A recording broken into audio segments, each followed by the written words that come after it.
Hello and welcome to the NBA Outlet Playoff Preview presented by OTGBasketball.com. I'm your host, Nick Fay. Back today, Kory Waldron and special guest, Ryan Wheeler. What's up, fellas? What's going on? Hey, Nick. Back in the playoff. I'm sorry I missed the day. Getting some rest, getting ready for this long stretch. And Ryan, very nice to have you on a pod, man. I mean, obviously, you've been a huge part of all the OTG roundtables we've been doing recently, so it's nice to have you on a pod to vocalize some of your takes. Thanks. I'm glad to jump in. I appreciate the opportunity. No problem. And today we are talking Celtics and Bucks. These teams split the season series 2-2. Obviously, it doesn't really matter in a sense because Kyrie did play in 3 of those games. Jabari Parker is now back as well. Obviously, he played, I think, in 2 of those games. So just a lot of stuff going on for the Celtics in terms of Kyrie being out, Smart being out, Tice being out. Not really a ton to take away from the previous matchups. Is there anything you'd like to mention from regular season-wise for the Celtics or Bucks that you think will impact this series? Man, because of all the injuries and the changes, I don't know if I think it's kind of tough to gauge on the regular season come this playoffs. For sure. I got to echo that because I think the Bucks are largely the same team. Well, I mean, they've added Jabari back, of course. But the Celtics are like, wow, they're roping in two-way players and G League squad. I mean, we didn't even know who's going to be playing point guard for them as backup. It's not even the same team. Yeah, it's definitely tough. Brad Stevens has done a great job to end the season, kind of filling in a lot of guys. But, you know, what looked like a really promising season is just kind of gone downhill in a sense for the Celtics. Obviously, Gordon Hayward getting injured in the first game. Now Kyrie being out. Smart possibly being able to come back sometime in the playoffs. But still, like you guys mentioned, it's hard to really take anything from the Celtics side. I guess if you want to look at some positives from the Bucks side, against the Celtics this year, Giannis has averaged 33.5 points per game, 10.5 rebounds, 5 assists, all on 53% shooting. So Giannis has definitely scored some points against Boston this year. Giannis is a beast. I mean, you could argue that he's a top 5 player in the NBA. You could say that he might even get some MVP votes. He's just been amazing, and he's a singular talent. And you could look ahead and project like 5 years out, and he might be the best player in the league. Yeah, I agree, Ryan. Especially if he develops any sort of jump shot. If he can start shooting the ball, because he's already got the LeBron mentality where if he drives, you just have to get out of the way because there's just no way. He has that Euro step pretty much mastered, especially with his length and the strides, where you feel like you're in good position, but he just takes that one stride and gets past you. Obviously, Giannis wants to work up his accolades and kind of have a really nice postseason series. But moving on from there, where do we think Boston can attack Milwaukee in this series? That's a really tough question for the Celtics squad because who's going to score for him? Are you going to rely on the rookie that was he 19 years old, Jason Tatum? 20 might have just turned. He just turned 20. Okay. Happy birthday, Jason Tatum. He also just had a kid, so I guess he's got that going for him too.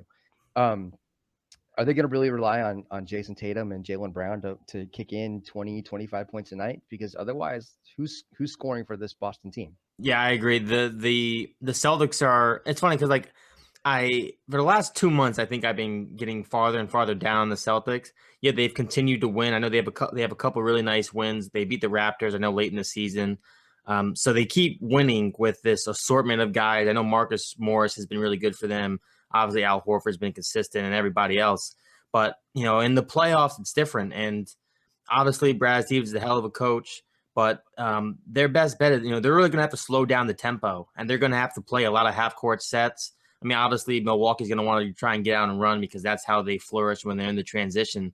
But, I mean, you know, if Boston can slow it down and maybe just get some really good sets in against the Bucks and kind of string them out, that probably is their best way to, you know, it's got to be a collective effort. There's going to be no guy on this team, I think, for the Celtics that is going to lead them in scoring every single night. You know, maybe Jason Tatum wins and, you know, scores a lot in game 1, and then Terry Rozier in game 2, Al Horford in game 3. I think it's got to be a completely, you know, collective unit. I think it's definitely got to be a team effort. I think one area where the Boston can attack is probably the three-point line. Boston's second in the league in three-point percentage. Bucks allow their opponents to shoot 37.2% from three, and that's 25th in the league. So I think that's an area where Boston really needs to attack. You know, the Bucks really like to stuff the paint with all their length, and they kind of give up a lot of open threes. So I think that's an area where Boston really needs to kind of jump on it. But Boston, I guess one of the big problems is who's a knockdown shooter for them other than Tatum. And if Milwaukee's smart, they're gonna put Giannis on Tatum and completely take him out of the game. I think overall, I wouldn't say, Boston has a ton of lockdown 3-point shooters. Actually, Al Horford, I think, has been like top 5 or top 10 in the league in 3-point percentage this year. But I think across the board, they have a lot of guys that can fill that role, especially with the way that Milwaukee gives up the three. It's just been an issue for them kind of all season. So are you ready for my hot take number 1 for this podcast? I am. Okay. So my prediction is that this is the Greg Monroe revenge series. So Greg was cast off, shipped to Phoenix to languish in the desert and roast in the sun. They get back Eric Bledsoe, so that was a great get. It was a fantastic trade for Milwaukee. They won that all the way. But Greg went to the desert. He got fat. He didn't care anymore. He didn't play, and then he gets cut and then picked up in Boston. It's the Greg Monroe revenge series. I was checking it out. So so far in the season, he's second in PER for the Celtics, which is pretty amazing, right behind Kyrie Irving in the low 20s, and he's actually second in box score plus minus. So Greg Monroe, like historically, has been a negative on the floor. Like his defense is so bad that he's just a negative all the way around as far as plus minus goes. But he's been pretty good in Boston. And I was checking him out down the stretch as far as his plus minus and the points he's been scoring, rebounds since Kyrie got hurt. And over his last 5 games, he was 17, 19, 17, 10, and 9. And then, he goes on he must only have endurance to play 4 or 5 games in a row that are any decent. But that's perfect in a playoff series because they're playing every other game. So there's every chance for the Greg Monroe revenge series where he's putting in 17 points, 9 rebounds, probably not even a negative in the box score. So that's my prediction for this series for the Celtics. I like it. I'm slightly blown away by the PR. Yeah, I didn't realize his PR was that high for the Celtics. And it's definitely a series where they could use him in terms of, like you mentioned, Ryan, giving them another score down low, and he'll have a little bit of extra edge going against a former team that didn't really want him and they just kind of wanted to get rid of him.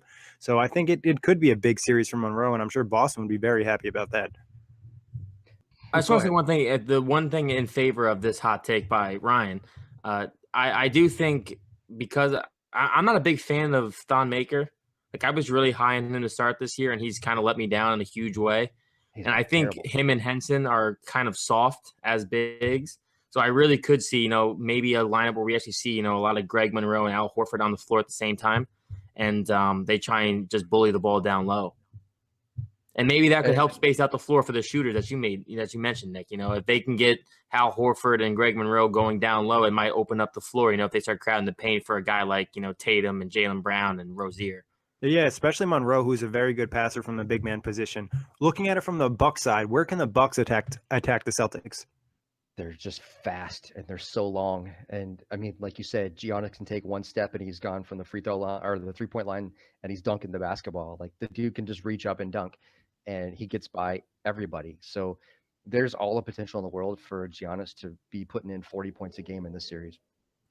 Yeah, I mean, I think for the Bucks, the biggest thing is you have to create turnovers, which is, it's not the Celtics' weak point. Celtics aren't careless with the basketball very often. Obviously, they're a very well-coached bunch. But for the Bucks, you got to really use that length. You got to start, pickpocketing. You got to get some blocks. You got to run. I mean, that's been the issue with the Bucks all season. When we've seen the Bucks successful, it's when they're running. It's when they're on the fast break. It's when the ball is moving. When they have to slow down the tempo, they get really choppy. There's a lot of isolation basketball. That's when we kind of see Bledsoe and Antetokounmpo have that weird who has the ball right now as we're trying to run the half court set. So I think it completely has to start on the defensive end for the Bucks. If they're stopping the Celtics and they're getting out and running, then the Bucks are going to be pretty successful in this series. But if they have to slow it down, I'm just not a fan of their half court set. They just look really out of sorts. They don't trust each other when they're in the half court. So that's my one thing with the Bucks. Yeah, Defense is definitely going to be key for them in this series. You know, we kind of mentioned the Celtics aren't even a great offensive squad, even when Kyrie was there. But now losing him and having that lack of playmakers, I'd like to see the Bucks kind of, you know, really mix it up and kind of make it tough on them defensively and kind of mess up their set. Something we saw the Bulls do early last year in that first round series, where they kind of disrupted everything, kind of forced them into some ISO basketball, and the lack of ISO players on that team, it could end up a positive result for the Bucks. So I think defense is going to be key for them this series, and that's been a problem for them all season, though. So my hot take number 2 is that the head coach Prunty for the Milwaukee Bucks is secretly a genius. So he's been playing lame all since he took over from Jason Kidd, and putting out these terrible lineups where, I mean, why is John Henson playing basketball? Like, that guy is he's terrible. I don't even know why he's in the league. He's an airball and jump shots. So he's secretly been holding on to this lineup of death where he puts the Greek Freak at the 5 and surrounds him with the next 4 best players. So he surrounds him with Middleton, Bledsoe, Jabari Parker, and Malcolm Brogdon, if Brogdon's not hurt still. And then they just unleash hell, and they come at the lineup of death, all of the Warriors from 2 years ago when they put Draymond at the 5. But this is Giannis at the 5, so he's like 3 times better than Draymond in that role. And they go full bore. They maybe play the whole fourth quarter in that lineup of death and just run the Celtics off the floor. I mean, the only issue I have with the Bucks, which, I mean, in that small ball lineup, I mean, I would be interested to see that, because we've seen LeBron play the 5-2 at times when, you know, teams go extremely small. You know, I didn't realize this before I did my notes, but, you know, the Bucks are ranked 30th in rebounds per game. You know, they average 39.8 per game. So I don't know how you adjust that. I mean, I know the Celtics aren't much better in the rebounding category, but somehow the Bucks need to grab boards. And I don't know if maybe if Antetokounmpo is playing center, that helps in that hot take of yours. But that's got to be something for me that I need to see, you know, this team improve on. I mean, I don't know how you can possibly win a series when you're that bad rebounding. Yeah, you mentioned though the Celtics they're a pretty atrocious rebounding team too. Like, Monroe only gets a rebound if it falls directly in his hands and nobody's contesting it. And Horford will hunt out some rebounds from time to time, but like overall, he's not a great rebounding big man. I mean, maybe their best rebounder is, in all honesty, Terry Rozier. And I mean, he's pretty fantastic rebounder for his size and position, but I think there's just going to be missed shots clanging all over the place, and everyone's going to have a chance to pick up a board. Yeah, I mean, honestly, a player that I'm not a big fan of, but he definitely could have an impact in the series would be somebody like Aaron Baines. You know, that size inside, you mentioned it, Kory. Milwaukee Bucks, 28th in rebound percentage. Boston, not, you know, a ton of great rebounders, but they do it as a team, 13th in rebound percentage. So I could see them kind of attacking that area, but I'd be intrigued by the, you know, the death lineup of the Bucks. I think that is something you have to do in the postseason, especially when they haven't had a ton of success. Like, look at the last game of the season. Obviously, they weren't trying, but losing 130-95 is a terrible kind of momentum to bring into the postseason in Milwaukee's terms. Now, I was maybe just giving some strategy to Mr. Prunty up in Milwaukee, but do I have any hope that he's actually going to implement that? No, I I mean, I think you definitely have to experiment with Giannis in different situations, but you have to see what Boston does too, because, you know, Brad Stevens is definitely going to kind of work every piece that he has on his roster, even though they're not, you know, a completed roster. He's going to try to mix and match all series long. I think you just brought up a fantastic point, and really probably the most important components of this series. You know, the Bucks are playing checkers, and Brad Stevens for the Celtics is playing 3-dimensional chess. He's probably the best coach in the league. You could argue for Steve Kerr, Popovich, Eric Spoelstra. I mean, those guys are fantastic as well. But this Boston Celtics squad, like you mentioned a minute ago, 5 minutes into the season, losing Gordon Hayward, playing essentially half the season with Kyrie Irving, a little more, but and pulling out the number 2 the seed in the East. Like, this guy has been. Brad Stevens alone has got to be worth 10 wins for this team by himself, maybe even 15 wins. And so I'm not even sure that it completely matters who the Celtics are putting out on the floor when they have a tactician, like a master general, manning the sidelines in Brad Stevens. And I just don't see any way that the Bucks can actually beat the Celtics in the 7-game series just because of Brad Stevens.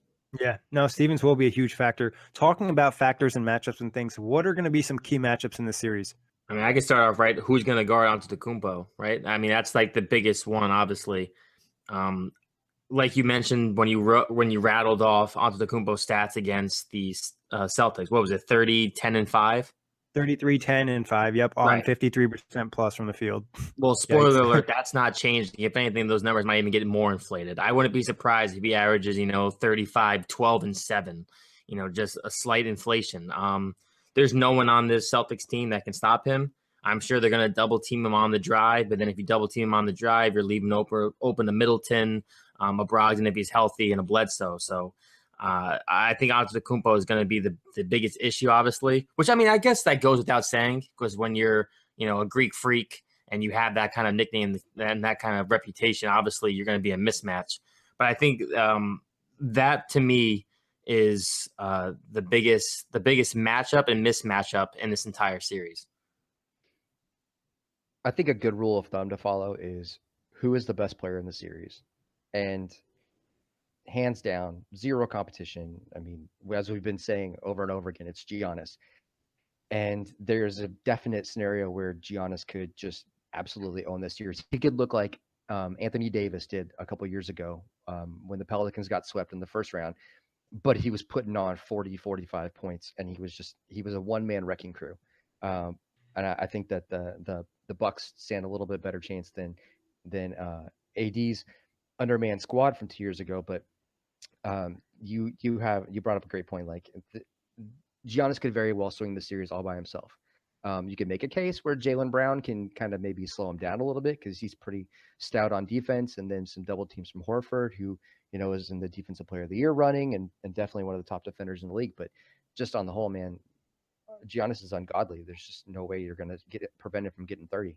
Yeah, I think Brad Stevens is going to throw out a whole bunch of different looks. You mentioned Jaylen Brown, probably Jason Tatum, maybe even a touch. Semi Ojeleye off the bench probably might get some looks at him. Even Al Horford will take him on one-on-one. He's done that in the past and previous matchups. So I think what Brad Stevens is going to try to do is just make him uncomfortable. Don't be surprised if he throws some crazy scheme at Giannis. He's not going to allow the series to be lost by the best player. You know what I mean? He's going to probably try to put the ball in somebody else's hand. And I would be okay with Eric Bledsoe shooting threes. He hasn't been great. He's been really hot and cold for the Bucks all year. Are we sure he's good? Yeah, I think he's good, but I'm not sure if he's a great fit with this squad. I always think the same thing. Bledsoe to me on the Suns, when he was on the Suns, I was like convinced that all this guy needed was to get off the team, like off that team, and he'd be solid. And I see him on the Bucks, and I go, he makes some flashing plays every once in a while, but he doesn't really do anything, really well. He just does everything, decently well, I guess. He just, I don't know. And I agree, Nick. It might just be the fit. And obviously when you come in, he's still been there for 71 games this year. But I don't know. I'm on the fence with him again. I used to be over the fence, and I'm back on the fence. Any other matchups in this series you guys like? Maybe Bledsoe versus Rozier? That could be an interesting one. We just mentioned we're not sure what Bledsoe's doing, and obviously Rozier has been great for the Celtics. I think that's one you have to keep an eye on. Rozier's so hot or cold, he could go for 25 or he could go for 5. And you just never know. Like, he's the guy who's going to take 25-foot jump shots with 2 hands in his face, and he might even make it. So, like, he's like the ultimate heat check kind of guy. Like, he's either just going to go all out and be the best player on the floor, or he's going to be terrible. You just never know what you're going to get from Rozier. For me, actually, a matchup I'm looking at is Jabari Parker versus what I'm assuming is going to be Jason Tatum, at least to start the series. I'm looking for, obviously those two guys aren't great defenders by any means, but to me, there's got to be, I'm betting on Antetokounmpo being Antetokounmpo. The only thing I'm worried about or thinking about is who's going to be the second option. I think Jaylen Brown is going to have a lot of responsibility of guarding at times Middleton. And I think Jabari Parker in this series in particular, because of the mismatches being that, the Celtics bigs really aren't that athletic. Jason Tatum's a little bit younger still. I think Jabari Parker really could make an impact on this series if he's, active. Obviously, coming back from the injury, we've seen him slowly come on. And, the last, I would want to say 2 or 3 weeks, we started to see Jabari get a little bit better on offense, a little bit more confident in his step. So I think Jabari Parker could be another matchup against Jason Tatum. I'm interested to see that matchup go down. Yeah, That's I'm interested in Jabari in general in this series. I mean, he hasn't even been starting for them except when Giannis has been out. And like I've watched him play a few times. In one game, I watched him, he looked great. Another game, I watched him, he looked terrible. He missed 5 threes that were straight up wide open, hit side of the rim, front of the rim. Just shots were completely off. He doesn't look 100% comfortable. And there has been rumblings about a chemistry issue. Obviously, this is a huge series for him going into free agency. I'm expecting him to put in a lot of effort, but we'll be seeing if he puts up the numbers. Yeah, you brought up a great point with the chemistry issue, as well as the shooting. Because I mean, a couple earlier in the month on the first tee, they played against Denver, and he made 5 threes and scored 35 points. And he's actually put up some really good numbers over the past 2 weeks of the regular season. But rumor and scuttlebutt is one of the reasons that Jason Kidd, other than kind of just not being a great coach, got fired midway through the season was because he was adamant that he wanted to trade Jabari Parker. For those very same chemistry issues that you put up. So that may come into play. Like maybe his teammates are just going to get fed up with him, or maybe he finally finds his footing and turns into the excellent second scoring component that Milwaukee's been waiting for. Yeah, no, especially if they're going to be throwing, double teams out onto Antetokounmpo. You want to have somebody else out there, including Middleton, because Middleton should get a lot of attention as well. He's put up some big games this season too. So, but deciding factor in the series, what's going to be the make or break? Go ahead, Kory. All right. For me, the make or break for this series is going to be it's not a player; it's simply the flow of the game. If this game becomes a fast pace, they're running up and down the floor, it's favor Milwaukee.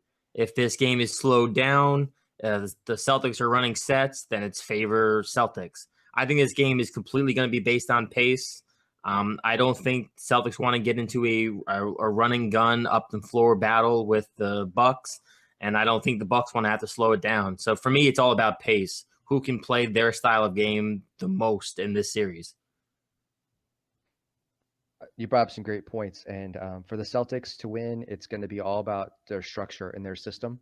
And because Brad Stevens, Brad Pitt, he's coaching them now. Oh man,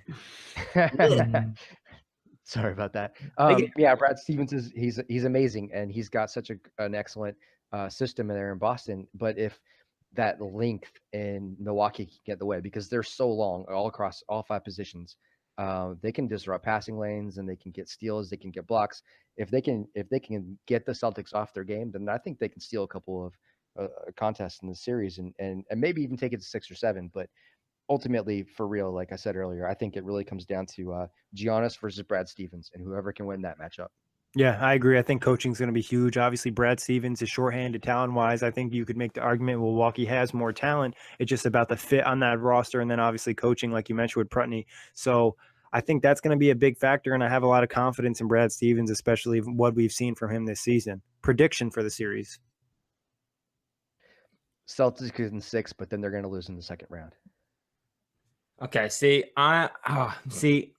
I'm pissed because on every other podcast, I've predicted the Celtics to lose in the first round because I was hoping they weren't going to have to play the Bucks.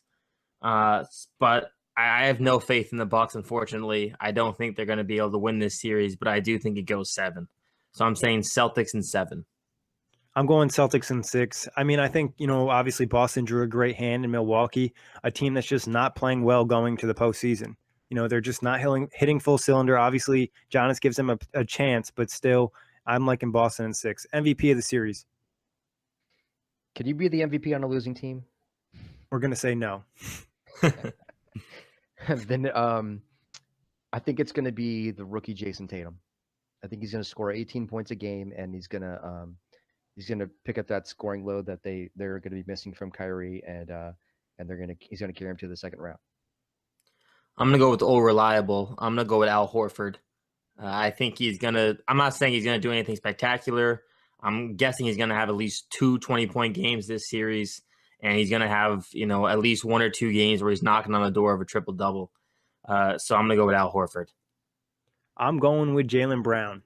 I think defensively he could have a big impact in the series, and offensively they're going to need somebody to step up. And we've seen him get hot in stretches, and this could be a series for him to really step up for this team without a Kyrie. Excellent. Jaylen Brown coming out party. Yeah, Jaylen Brown would be my runner-up. I actually almost just picked him. I almost wanted to change my vote because I do think he's going to have a big series. But I got to go with a veteran I can trust. Yeah, I think Brown's going to kind of get a little bit more respect after this series for his two-way play in this league. But that wraps it up. Ryan, Kory, thank you for hopping on. As always, thank everybody for listening. You can check us out on iTunes, Blog Talk Radio, OGBasketball.com. We got a ton of playoff content, previews for every series and team, and more.